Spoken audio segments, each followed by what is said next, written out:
आपके शहर की सबसे विश्वसनीय आवाज हर सुबह पूरे विस्तार के साथ। नमस्कार, मैं हूं अंजलि और आप देख रहे हैं भादोहीवाला का समाचार बुलेटिन, जहां हर खबर होती है साफ, सटीक और सबसे पहले। आगे बढ़ने से पहले अगर अभी तक आपने हमारे चैनल को सब्सक्राइब नहीं किया है तो कर लीजिए। भदोही, जिसे कालीन नगरी के नाम से जाना जाता है, आज एक बड़े आर्थिक संकट के मुहाने पर खड़ा है। अमेरिका, जो भारतीय कालीनों का सबसे बड़ा खरीदार है, ने इन पर 60% तक का टैरिफ लगाने का ऐलान किया है। ये फैसला यहां के कालीन उद्योग के लिए किसी झटके से कम नहीं।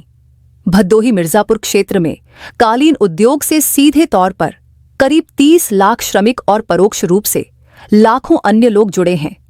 यहां का लगभग 80% परिवार किसी न किसी रूप में कालीन कारोबार से अपनी रोजी रोटी कमाता है।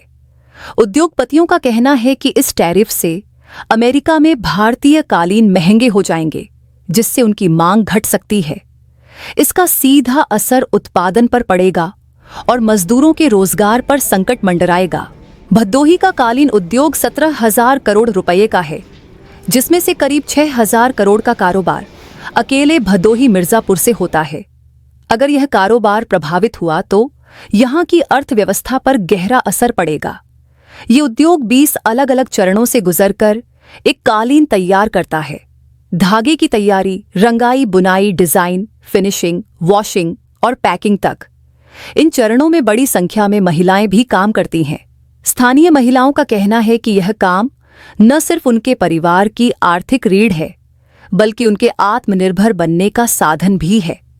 उद्योगपति अब सरकार से उम्मीद लगाए बैठे हैं कि वह अमेरिकी प्रशासन से बातचीत कर टैरिफ कम कराए, ताकि इस पारंपरिक उद्योग को बचाया जा सके। आपको बता दें कि कालीन फैक्ट्रियों में काम करने वालों में महिलाओं की संख्या लगभग आधी है। ये महिलाएं धागा तैयार करने से लेकर बुनाई और रंगाई तक हर प्रक्रिया में महत्वपूर्ण भूमिका निभाती हैं। महिलाओं का कहना है कि कालीन उद्योग उनके लिए सिर्फ रोजगार नहीं, बल्कि आत्मनिर्भरता का जरिया भी है। लेकिन अगर अमेरिकी टैरिफ का असर लंबे समय तक रहा तो उनके रोजगार पर सीधा खतरा होगा।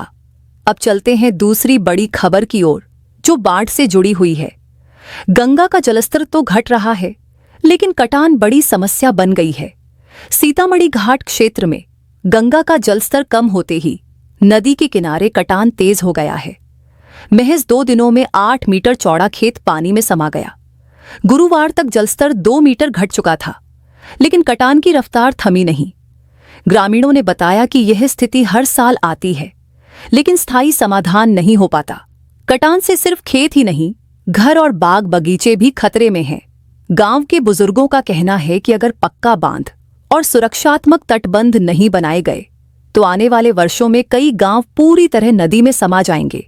स्थानीय प्रशासन ने पीड़ितों को राहत सामग्री वितरित की है, लेकिन किसान यह मांग कर रहे हैं कि कटान रोकने के लिए पुख्ता इंतजाम किए जाएं। वहीं जिले में बाढ़ का पानी उतरने लगा है, लेकिन इसका असर खेतों में साफ दिखाई दे रहा है। धान, बाजरा, तिल और मक्का जैसी खरीफ फसलों को भारी नुकसान हुआ है। खेतों की मेड़ें टूट गई हैं, उपजाऊ मिट्टी बह गई है और खरीफ फसल पूरी तरह बर्बाद हो चुकी है। कई किसानों ने कहा कि इस साल उन्हें दोबारा खेती करना मुश्किल होगा, क्योंकि बीज और खाद के दाम आसमान छू रहे हैं। किसान संगठन प्रशासन से तत्काल वित्तीय सहायता और कटान रोकने के उपाय की मांग कर रहे हैं। इसी के मद्देनजर कृषि विभाग, तहसील और बीमा कंपनियों की 3 सदस्यीय टीमों ने सर्वे का काम शुरू कर दिया है। ये टीमें खेत खेत जाकर नुकसान का आकलन कर रही हैं।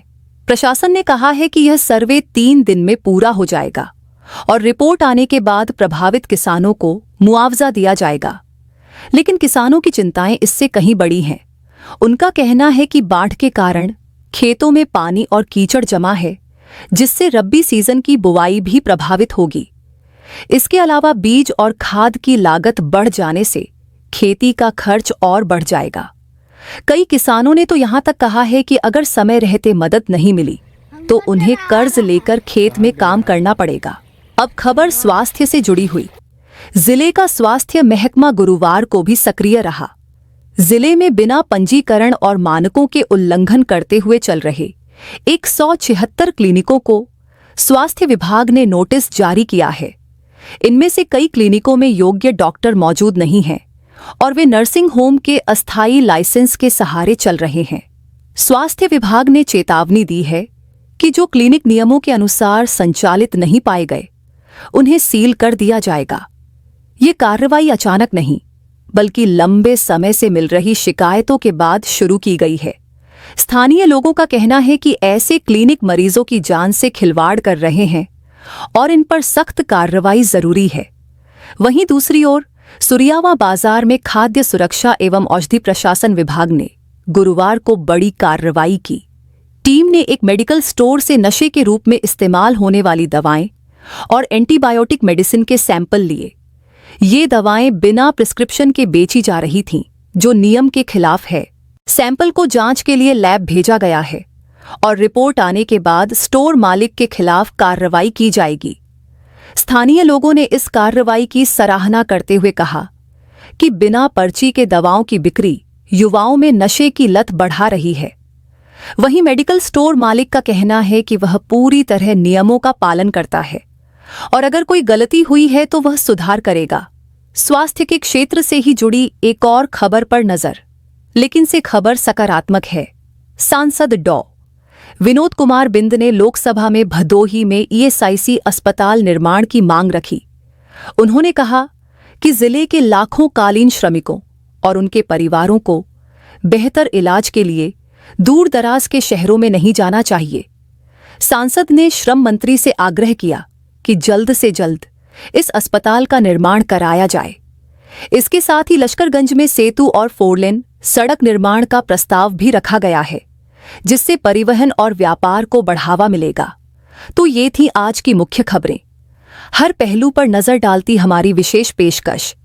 आप बने रहिए हमारे साथ, क्योंकि यही है आपके शहर की सबसे विश्वसनीय आवाज, भदोही वाला। नमस्कार।